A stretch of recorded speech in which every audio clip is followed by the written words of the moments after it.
नमः सिद्धेभ्यः। ओम नमः सिद्धेभ्यः। बद्यात्नाओ। मंगलम भगवान वीरो, मंगलम गौतमो गणी, मंगलम कुंद कुंदार्यो, जैन धर्मोस्तु मंगलम, जैन धर्मोस्तु मंगलम। बद्यात्नाओ, जैसा कि आपको मैंने बताया है कि षटखंडागम ग्रंथ जो धवला टीका सहित छठी पुस्तक, उसमें ये जीवों की आगति गति आदि का वर्णन है। और श्री गौतम स्वामी ने जैसा कहा है, सुदम में आउ संतो ये खल समनेन भयवदा महावीरेण महाकस्यन सवर्णुना सलोक दर्शना सदेवा सुरमानस्य लोकस्य आगदी गदी चौणो वादमादि। यानी भगवान महावीर जो सर्वज्ञ हैं, सर्वदर्शी हैं और विहार माने न विहार कर रहे हैं, ऐसे भगवान महावीर ने बताया है आगति गति, जीवों की आगति गति को जानने वाले, देखने वाले, प्रत्यक्ष दृष्टा, एक युगपत एक समय में सभी जीवों की, अनंत अनंत प्राणियों की गति आगति को जानने वाले, देखने वाले, ऐसे भगवान महावीर ने कहा है। सुदम में आउसन तो मैंने सुना है। उन्हीं की वाणी का आधार लेकर के श्री कुंद देव ने मूलाचार ग्रंथ में इस विषय को लिया है। पर्याप्ति अधिकार में मैं उसी विषय को आपको सुना रही हूँ। कल मैंने आपको बताया था संक्षेप में कि नारकी कौन, मनुष्य अथवा तिर्यंच ही नरक में जा सकते हैं, मनुष्य अथवा तिर्यंच। क्योंकि देव मर कर के मनुष्य नरक में जा नहीं सकते, नारकी मर कर के नरक में जाएंगे नहीं। तो तिर्यंच अथवा मनुष्य ही मर कर के पाप कर्म के निमित्त से कदाचित क्वचित नरक में जाते हैं। तो जाने की बातें बताई थी, कौन किस नरक तक कौन कौन जाते हैं। पहले नरक में असैनी जा सकते हैं, पंचेंद्रिय असैनी, पशु पक्षी आदि आदि। आज मैं बताऊंगी नरक से निकलने वाले जीवों की, नरक से निकल करके किस किस पर्याय को प्राप्त करते हैं। नरक से निकल करके भी ये नियम है कि कदाचित मनुष्य भी हो सकते हैं, तिर्यंच होते ही हैं। मनुष्य और तिर्यंच दो ही गति को प्राप्त करेंगे। नरक से निकल करके न तो कोई वापस नरक में जाता है उसी भाव से, नरक से निकल कर कोई पुनः नरक में नहीं जाएगा, और नरक से निकल करके कोई देव नहीं हो सकता। दो ही गति हैं उसकी, या तिर्यंच होगा या मनुष्य होगा। तो श्री आचार्य देव कहते हैं, उवठितवाया ठंता नेरैया तमस्तमादु तम तमादु पुडवीदो न लहंति मान सत्तम तिरख जोनी उवर्णयंती। मैंने सातवें नरक का निकला हुआ नारकी, ये नियम है कि वो मनुष्य पर्याय को नहीं प्राप्त कर सकता। सातवें नरक के निकला नारकी कदाचित भी मनुष्य पर्याय को नहीं प्राप्त कर सकते। उसी भाव से तिर्यंच ही होंगे और पंचेंद्रिय क्रूर प्राणी तिर्यंच होंगे, और कर्म भूमि तिर्यंच होंगे, भोग भूमि में नहीं जा सकते। ये भी ध्यान रखो। नरक से निकल करके कोई भोग भूमि असंख्य वर्ष आयु की तिर्यंच पर्याय नहीं प्राप्त करते। भोग भूमि में तिर्यंच हो चाहे मनुष्य, उनकी आयु असंख्यात वर्षों की है, पल्ले से अथवा पल्ले से है। और तिर्यंचों में अधिकतम 1 कोटि वर्ष पूर्व। तो तिर्यंचों में, कर्म भूमि तिर्यंचों में ही ये जन्म लेते हैं। सातवें नरक से निकले नारकी कर्म भूमि तिर्यंच ही होंगे। और तिर्यंच होकर के पुनः ये नियम है कि पुनः एक बार नरक जाएंगे। तिर्यंच होकर के क्रूर तिर्यंच पशु होकर के पुनः नरक चले जाएंगे, और पुनः वहाँ से निकल करके किसी योनि को भी प्राप्त कर सकते हैं, मैंने मनुष्य पर्याय को भी प्राप्त कर सकते हैं। तो ये ध्यान में रखो कि सातवें नरक का निकला नारकी मनुष्य अथवा तिर्यंच होगा, तिर्यंच ही होगा, मनुष्य नहीं हो सकता। और छठे नरक का निकला नारकी मनुष्य भी हो सकता है, कर्म भूमिज मनुष्य अथवा तिर्यंच। तिर्यंच तो होते ही हैं मरकर, मनुष्य भी हो सकता है, कर्म भूमि ही होगा, भोग भूमि नहीं हो सकता है, ध्यान रखना। तो अगर मनुष्य भी हुआ तो वो नियम से छठे नरक से निकला नारकी कदाचित सम्यक तो प्राप्त कर सकता है, गुरुओं के उपदेश से अथवा जाति स्मरण आदि के निमित्त से सम्यक तो प्राप्त कर सकता है, लेकिन संयम नहीं प्राप्त कर सकता, ना अणुवृत्ति बन सकता, ना महावृत्ति। ऐसे परिणाम नहीं हो सकते। नरक से निकले हुए, छठे नरक से निकले हुए नारकी के परिणाम सम्यक के तो कदाचित हो सकते हैं, सम्यक ग्रहण कर सकता है, अगर मनुष्य पर्याय को प्राप्त किया सम्यक ग्रहण कर सकता है, किंतु अणुवृत्ति महावृत्ति बनने की उसमें योग्यता नहीं आ पाती है। ये श्री कुंद कुंद की वाणी और मूलाचार में प्राप्ति अधिकार में पुनः से बताते हैं कि कदाचित छठे नरक से निकला हुआ नारकी अनंतर भव में मनुष्य पर्याय प्राप्त कर सकता है, सम्यक की प्राप्ति भी संभव है, कर सकता है कोई जीव, किंतु संयम की प्राप्ति उन्हें नहीं हो सकती।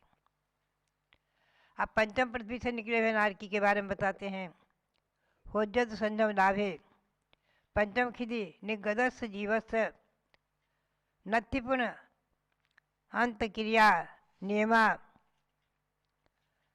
भव संक्लेशेन। पांचवी नरक से निकला हुआ नारकी, पांचवी पृथ्वी से निकला हुआ नारकी जीव कदाचित संयम प्राप्त कर सकता है, कोई मनुष्य कदाचित संयम प्राप्त कर सकता है, अणुवृत्ति महावृत्ति बन सकता है, किंतु नियम से उस भव में संक्लेश के कारण मोक्ष नहीं जा सकते।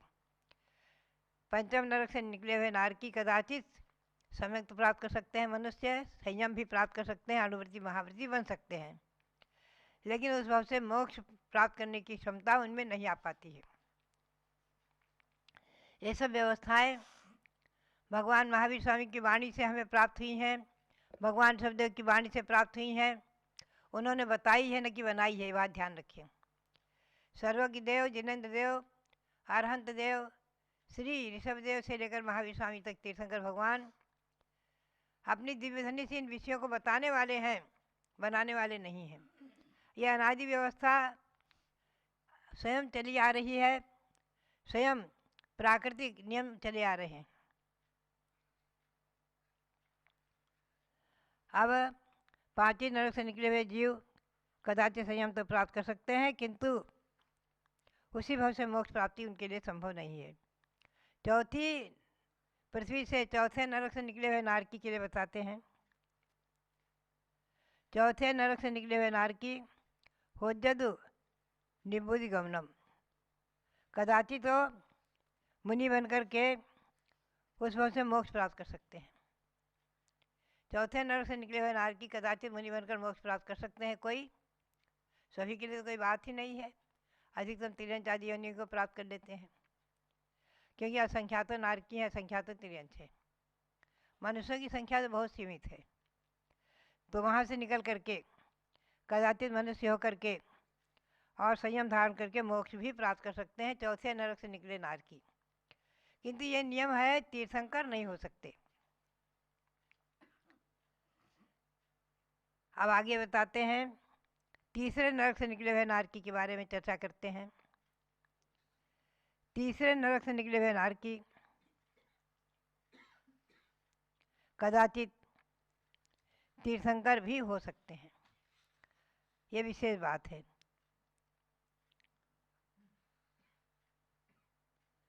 सातों नरकों से निकले हुए नारकी उसी भाव से नियम से देव, अच्छा ये बात हो गई, तीर्थंकर कदाचित हो सकते हैं।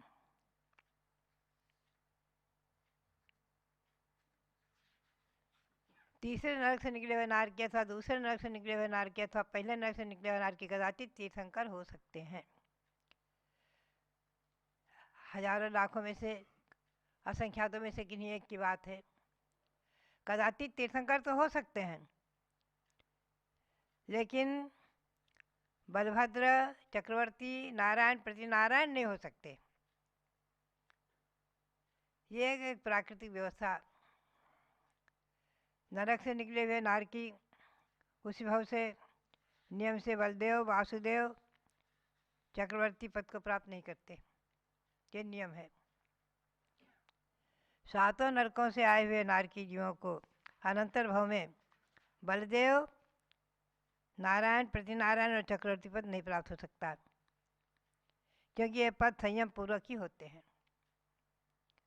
और संयम सही जीव नरक में जा ही नहीं सकते। संयम सही जीव जो देवगति को प्राप्त हुए हैं वही इन पर्यायों को प्राप्त करते हैं। तो आपने ये बात समझी है कि पहले दूसरे अथवा तीसरे नरक तक के निकले नारकी कदाचित तीर्थंकर हो सकते हैं। तो कैसे होंगे इस बात को ध्यान में रखो।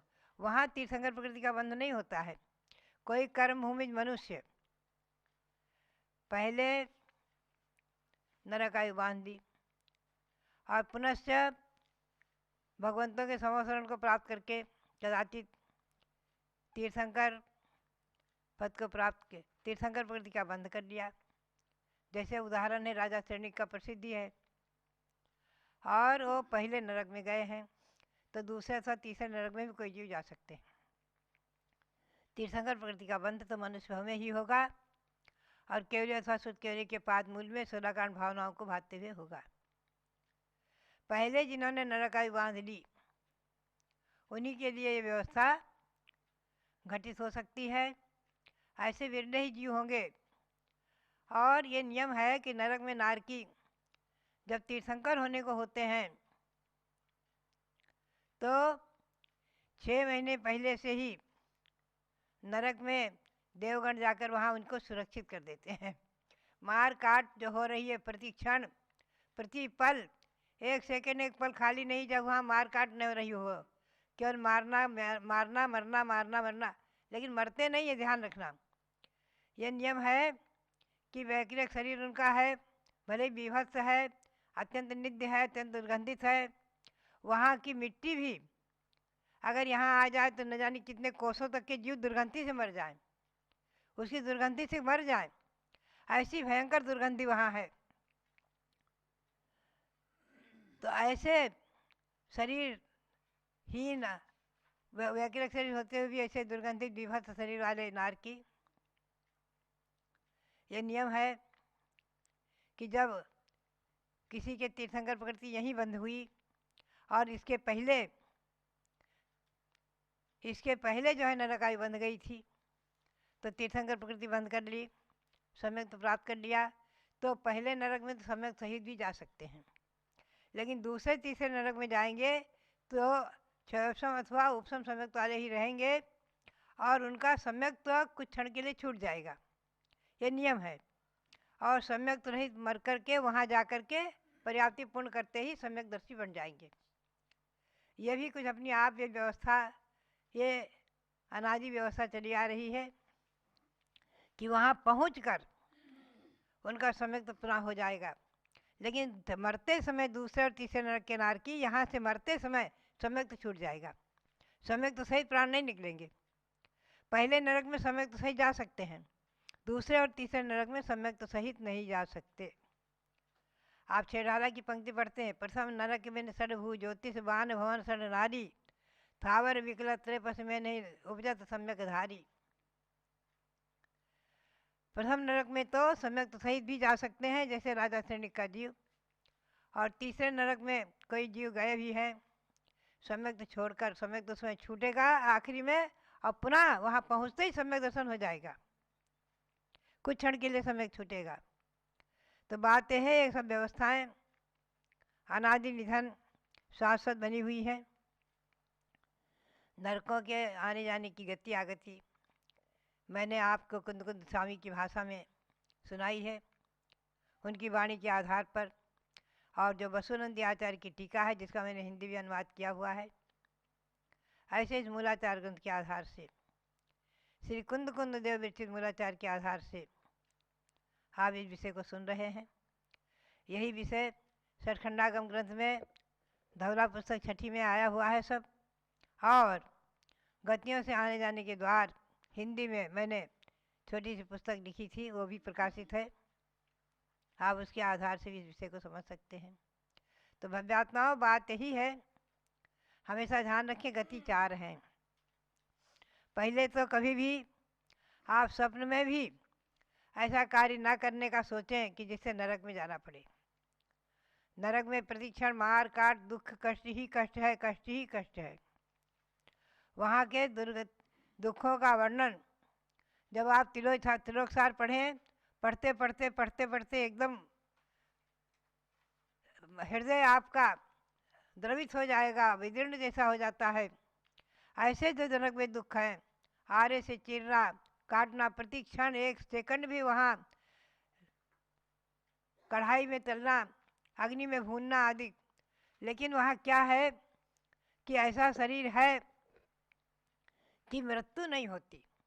तिल तिल करें देह के खंड, शरीर के टुकड़े तिल तिल बराबर कर देंगे, हजारों लाखों टुकड़े कर देंगे, लेकिन फिर भी वो सब एक समान आपस में जुड़ जाते हैं, पारे के समान वापस मिल जाते हैं।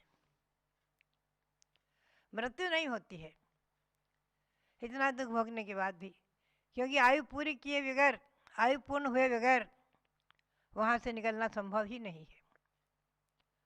वहाँ घाता उसका आप नहीं है। यहाँ तो कदरी घात मरण मनुष्यों को हो सकता है। ध्यान रखो, मनुष्य और तिरंजों के लिए कदरी घात मरण माना है, यानी अकाल मृत्यु हो सकती है। आप एक सूत्र पढ़ते हैं तत्वार सूत्र में, औपपादिक चरमोत्तम देहा संख्य वर्षा ईशन अपवर्त्या। उपवाद से जन्म लेने वाले नारकी और देव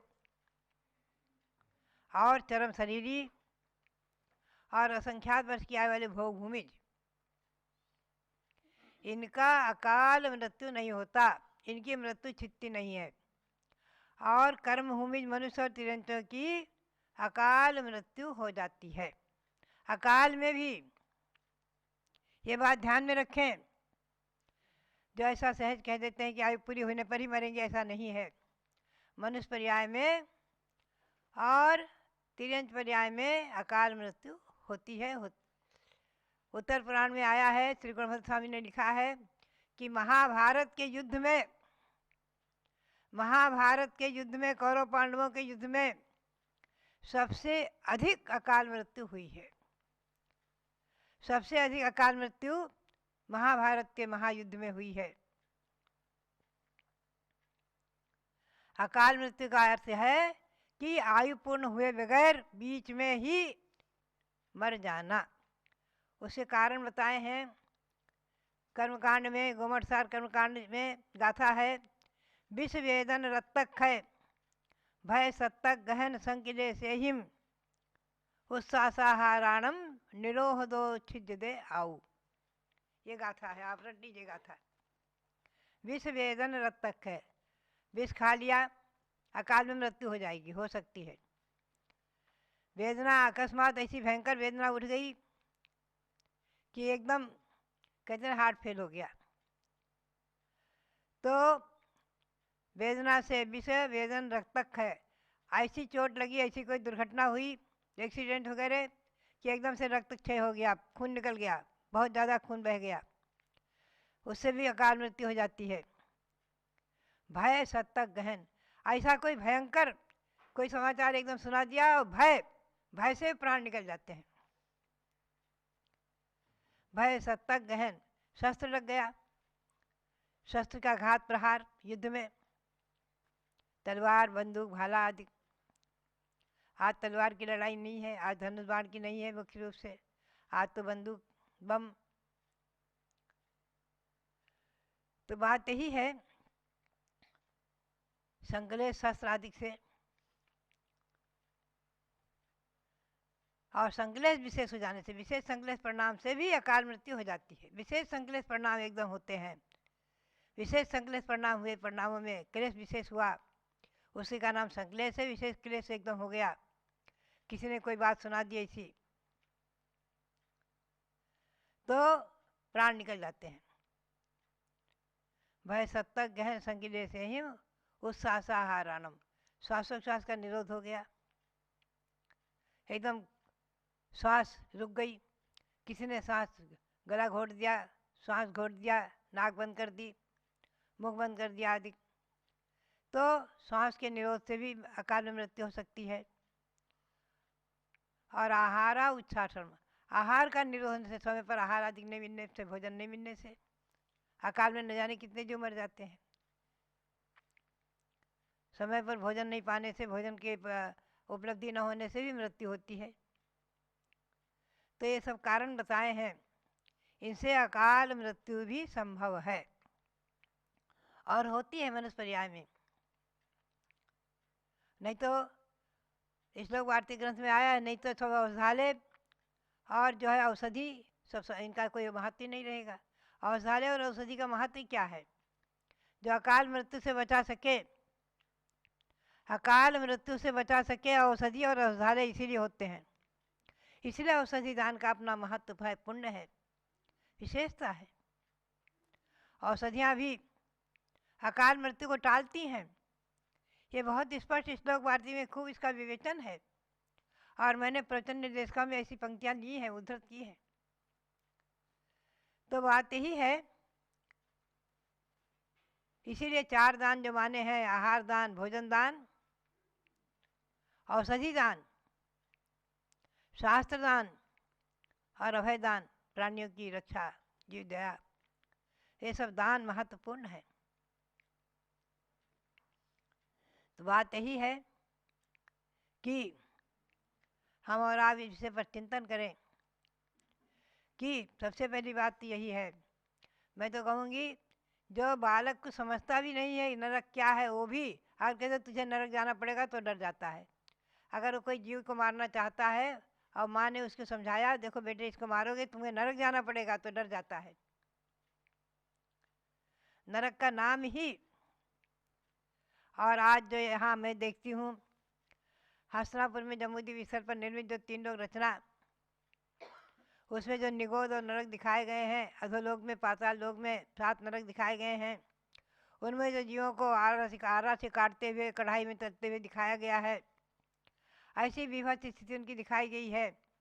मैं देखती हूँ अजैनों के जैनेतरों के बच्चे भी, बालक भी अगर पूछते हैं और वहाँ का जो गाइड है, जो उसको समझाने वाला बताने वाला है, वो बताता है कि जब पाप करते हैं नरक जाते हैं। हिंसा, झूठ, चोरी, व्यभिचार आदि पाप करते हैं वो नरक जाते हैं। जुआ खेलना, चोरी करना, शिकार खेलना, परस्ती सेवन आदि करना, शराब पीना, मदरा पीना, इससे नरक जाते हैं। तो बच्चे भी डर जाते हैं, कहते हैं हम कभी झूठ नहीं बोलेंगे, हिंसा नहीं करेंगे, किसी जीव को नहीं मारेंगे, और अपनी सहमति लिख कर जाते हैं, अपनी अनुमति लिख कर जाते हैं, अपनी भावनाएं लिख कर जाते हैं। तो बात यही है कि यहाँ 3 लोक की रचना जो बनी हुई है, शास्त्र के आधार से, त्रैपणति ग्रंथ के आधार से, पाताल लोक में जो निगोद दिखाया गया है, पुनः से नरक दिखाया गया है, 7 नरक दिखाए गए हैं, उसके ऊपर जो स्वर्गों का वैभव है, दिव्य वैभव, और मनुष्य लोक, मध्यलोक, मनुष्य लोक, 5 मेरु, और उसके ऊपर भी स्वर्गों का सुख जो वैभव दिखाया गया है, वो सबके लिए एक बहुत आदर्श उपस्थित करता है। पापों से वीरता और धर्म में प्रीति। ये जैन भूगोल की रचना मैंने अनुभव किया, कहाँ कहाँ घूमकर, भ्रमण करके, विहार करके आना जाना होता है कि विश्व में कहीं भी ऐसी सुमेरु पर्वत, जम्बूद्वीप, 13 द्वीप और 3 लोक की रचना जो जैन भूगोल हस्तिनापुर में जम्बूद्वीप स्थल पर साकार हुआ है, वो कहीं ना है, वर्तमान में कहीं नहीं है, और जो कहीं नहीं है सो यहाँ पर आपको दिखेगा। जो जैन भूगोल की रचना त्रिलोकसार के ग्रंथ के आधार से दिखाई गई है। तो भव्यात्माओं, नरक में जाने से भी डरना है और पाप से डरना है। पाप के निमित्त से ही नरक में जाना होता है। पाप से भीरता, दुर्गति गमन से भय, और हमेशा अच्छी गति को प्राप्त करने का पुरुषार्थ, अपने कर्तव्य का पालन, और हिंसा, झूठ, चोरी, कुशील आदि से दूर रहना। अपने बच्चों में भी संस्कार डालो और शुरू से ही धार्मिक अध्ययन कराओ। यही मेरी प्रेरणा और सबके लिए बहुत बहुत मंगल आशीर्वाद, बहुत बहुत मंगल आशीर्वाद।